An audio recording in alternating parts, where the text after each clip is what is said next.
if you could talk to somebody that's thinking about what they want to do after high school, what would you tell them? And how would you sell the trades?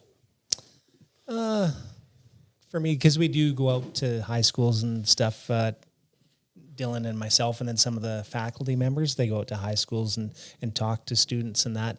And it's just, it's, you know, it's the old thing. You like working with your hands kind of thing. You can make a good living. Like, do I look like a plumber or do I look like a banker? You know, kind of thing. Yeah. And there's nothing wrong with working with your hands or being a tradesman at all. It's, you can tell your kids that you did that building and that building and that building kind of thing. Mm-hmm. You know, take some pride in your work and that, like you can see what you built. Mm-hmm. Oh, that's something. Do you think that we should start putting grades towards their workmanship, the quality of workmanship, craftsmanship, and like the art of their trade? Because there's guys that plumb, but then there's, you walk into a mechanical. They get their ticket, and then it's like Picasso plumber. Exactly, the Picasso plumber. Exactly.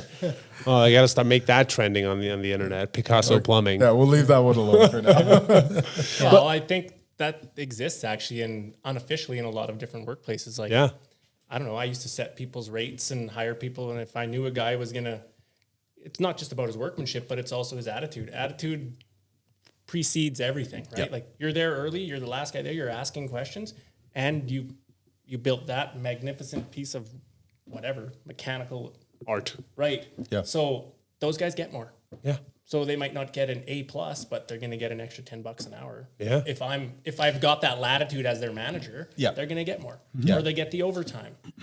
Or they get the option for it if they want it, right? Yes.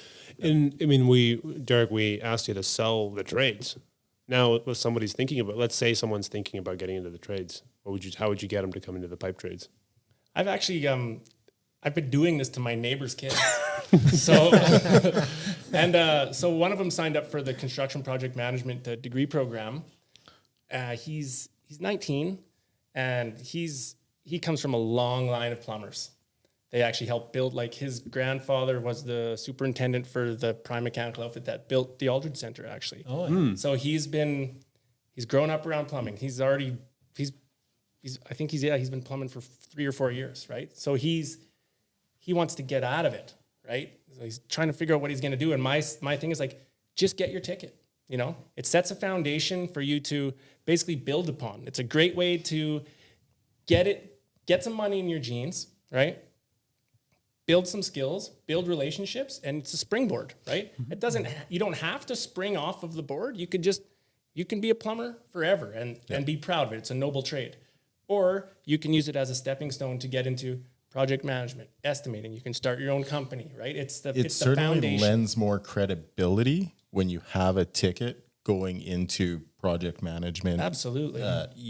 Any engineering, anything like that. Mm-hmm. Like, who here hasn't worked for a project manager who doesn't have a trade? And he's like, well, yeah, here's the drawings. Be like, well, what about this? Be like, I don't know. Yeah. Right? That they get no credit, right? Those guys are gone. Yeah. Right? No, I remember that, and just walking out of the project meetings going, okay, This is going to be a good one. Yeah. I'll decide. We're going to have to extend this schedule just a little bit.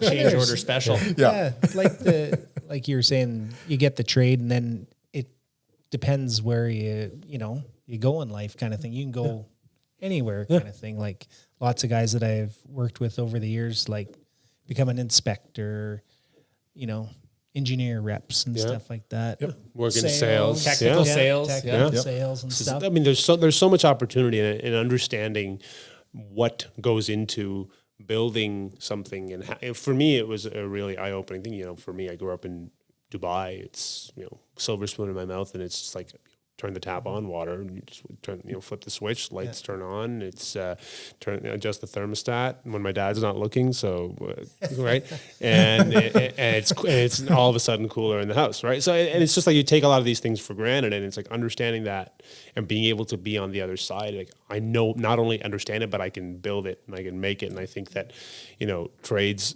I sometimes think that I would have definitely, as a person with severe attention deficiency, and hyperactivity would have definitely done exceptionally well in something that was with my hands. Either past the safety meeting. Come on, probably I would have showed up in flip flops and a tank top.